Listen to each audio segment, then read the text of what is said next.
नमस्कार, स्वागत है आप सभी का इनसाइडर लाइव में। मैं हूं आपके साथ कोमल। चलिए बात करते हैं आज की प्रमुख खबरों के बारे में। पीएम मोदी 27 सितंबर को प्रधानमंत्री डिजिटल स्वास्थ्य मिशन के राष्ट्रव्यापी रोल आउट की करेंगे घोषणा। प्रधानमंत्री नरेंद्र मोदी सोमवार 27 सितंबर को प्रधानमंत्री डिजिटल स्वास्थ्य मिशन के राष्ट्रव्यापी रोल आउट की घोषणा करेंगे। पहले इस योजना को राष्ट्रीय डिजिटल स्वास्थ्य मिशन कहा जाता था। अधिकारियों ने कहा कि सार्वभौमिक स्वास्थ्य कवरेज को प्रधानमंत्री डिजिटल स्वास्थ्य मिशन द्वारा डेटा, सूचना और बुनियादी ढांचा सेवाओं की एक विस्तृत श्रृंखला के प्रावधान के माध्यम से सुलभ, समावेशी, कुशल, किफायती और सुरक्षित तरीके से समर्थन दिया जाता है। पेगासस जासूसी मामले की स्वतंत्र जांच की मांग वाली याचिकाओं पर सुप्रीम कोर्ट अगले हफ्ते देगी आदेश। सुप्रीम कोर्ट ने गुरुवार को कहा कि वह पेगासस जासूसी मामले की स्वतंत्र जांच की मांग करने वाली याचिकाओं पर अगले सप्ताह एक आदेश पारित करेगा। शीर्ष अदालत इस मामले की जांच के लिए एक समिति का गठन करना चाहती है। हालांकि अदालत ने पाया कि विशेषज्ञ जो समिति में नियुक्त करना चाहते थे, वे व्यक्तिगत कारणों का हवाला देते हुए भाग नहीं ले पाएंगे। महंत नरेंद्र गिरी मौत मामले की जांच के लिए सीबीआई की 5 सदस्यीय टीम पहुंची प्रयागराज। अखिल भारतीय अखाड़ा परिषद के अध्यक्ष महंत नरेंद्र गिरी मौत मामले की गुत्थी सुलझने का नाम नहीं ले रही। इसे लेकर सीबीआई जांच की मांग की जा रही थी। अब योगी सरकार के गृह विभाग ने मामले की जांच के लिए केंद्र सरकार से सीबीआई जांच की सिफारिश की है। बताया जा रहा है कि महंत नरेंद्र गिरी मौत मामले की गुत्थी सुलझाने के लिए सीबीआई की टीम यूपी के प्रयागराज पहुंच गई है। इस टीम में 5 सदस्य हैं। जल्द ही सीबीआई केस को अपने हाथों में लेकर जांच शुरू करेगी ताकि हत्या का खुलासा हो पाए। रेलवे ने लॉन्च की बायोमेट्रिक टोकन मशीन। सामान्य बोगी में भी मिलेगी रिजर्वेशन वाली सुविधा। रेलवे की ओर से बायोमेट्रिक टोकन मशीन लॉन्च की गई है ताकि सामान्य वर्ग के डिब्बों में यात्रा करने के लिए उमड़ने वाली भीड़ को कम किया जा सके।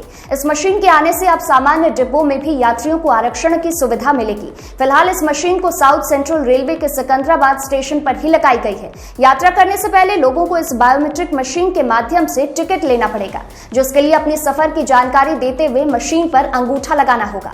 इसके बाद मशीन टोकन जनरेट कर देगी। इस टोकन में बोगी नंबर और सीरियल नंबर अंकित रहेगा। इस टोकन सिस्टम के लागू होने के बाद रेलवे के पास सभी यात्रियों की डिटेल उपलब्ध होगी। ऐसे में कोई भी आपराधिक प्रवृत्ति का आदमी पकड़े जाने के डर से अपराध करने से डरेगा। सीएम नीतीश कुमार 25 सितंबर को जाएंगे दिल्ली। उग्रवाद प्रभावित राज्यों के मुख्यमंत्रियों की बैठक में लेंगे हिस्सा।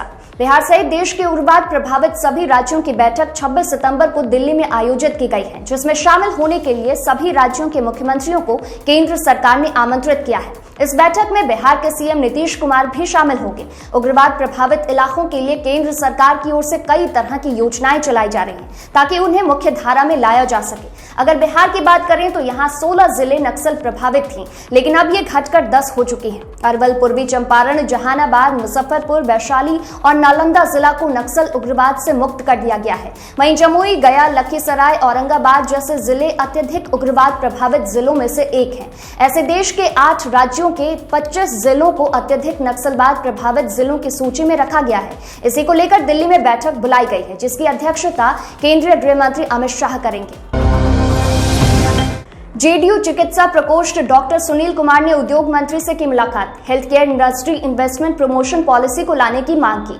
जनता दल यूनाइटेड के चिकित्सा प्रकोष्ठ डॉक्टर सुनील कुमार ने उद्योग मंत्री शहनवाज हुसैन से मुलाकात की। इस दौरान उन्होंने मंत्री से health care industry investment promotion policy लाने की मांग की। सुनील सिंह ने कहा कि हॉस्पिटल को भी उद्योग का दर्जा मिलना चाहिए ताकि इस प्रक्षेत्र के लिए बियाडा की जमीन उपलब्ध हो सके। चिकित्सा सुविधाओं को बेहतर बनाने के लिए और अस्पताल खोलने के लिए सरकार की ओर से सब्सिडी और अन्य सुविधा जो उद्योग को मिलता है वह दिया जाए। केंद्रीय मंत्री समेत भाजपा नेताओं ने की जीतराम मुंडा हत्याकांड की कड़ी निंदा। कहा, हेमंत सरकार में चरमराई कानून व्यवस्था।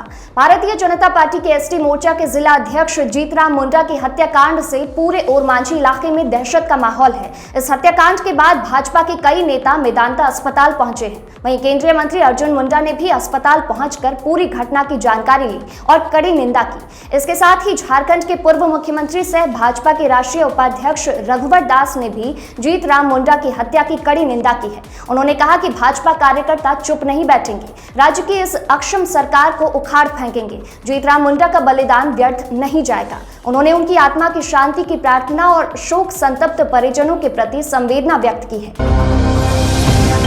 धनबाद जज मामले में हाईकोर्ट में सुनवाई, अदालत ने सीबीआई के प्रति नाराजगी व्यक्त की। झारखंड हाईकोर्ट में धनबाद जज उत्तम आनंद मौत मामले में सीबीआई जांच बिंदु पर गुरुवार को सुनवाई हुई। सीबीआई की ओर से पेश की गई जांच की प्रगति रिपोर्ट को देखने के बाद अदालत ने कड़ी नाराजगी जताई। अदालत ने सीबीआई अधिकारी से पूछा कि आखिर यह जांच रिपोर्ट ऑटो ड्राइवर के आसपास ही क्यों नजर आ रही है। आखिर जज की हत्या से ऑटो चालक को क्या लाभ मिलने वाला है? कहीं इस ऑटो चालक के पीछे किसी बड़ी हस्ती का तो हाथ नहीं है। अदालत मामले की अगली सुनवाई 30 सितंबर को करेगी। एसआईटी ने गैंगस्टर सुजीत सिन्हा और अमन साव गिरोह के 16 ठिकानों पर छापेमारी की, कई सामान हुए बरामद। झारखंड राज्य के 7 जिलों में गैंगस्टर सुजीत सिन्हा और अमन साव गिरोह से संबंधित 16 स्थानों पर एटीएस और जिला पुलिस बल के द्वारा संयुक्त रूप से छापेमारी की गई, जिसमें पुलिस को कई संदिग्ध दस्तावेज और सामग्रियां मिली हैं। उसके माध्यम से अनुसंधान में पुलिस को सहायता मिलने की उम्मीद है। झारखंड पुलिस हेडक्वार्टर ने छापेमारी से संबंधित जानकारी बुधवार को जारी किया है। इसके तहत रांची, धनबाद, पलामू, रामगढ़, चतरा, हजारीबाग और बोकारो में सुजीत सिन्हा और अमन साव के 16 स्थानों पर छापेमारी की गई है, जिसमें कई अहम दस्तावेज बरामद किए गए हैं।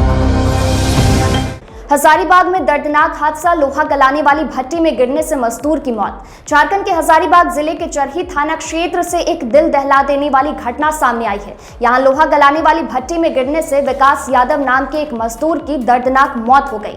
विकास बिहार के बांका जिले का रहने वाला था। जानकारी के अनुसार जब यह हादसा हुआ उस समय विकास लोहा गलाने वाली भट्टी के ठीक ऊपर काम कर रहा था। इसी दौरान वह अचानक ऊपर से सीधे लोहा गलाने वाली भट्टी में जा गिरा। इस हादसे में उसकी पल भर में ही मौत हो गई। घटना के बाद से फैक्ट्री में काम करने वाले मजदूरों में आक्रोश है। उनका कहना है कि फैक्ट्री प्रबंधन की ओर से मजदूरों के लिए सुरक्षा उपकरणों की व्यवस्था नहीं की गई है। इसी वजह से यह हादसा हुआ। मजदूरों ने प्रशासन से घटना की जांच कर मृतक के परिजनों को उचित मुआवजा दिलाने की मांग की है। इधर सूचना पाकर मौके पर पहुंची पुलिस मामले की जांच में जुट गई है। अभी फिलहाल बुलेटिन में इतना ही। आप बने रहिए इनसाइडर लाइव के साथ।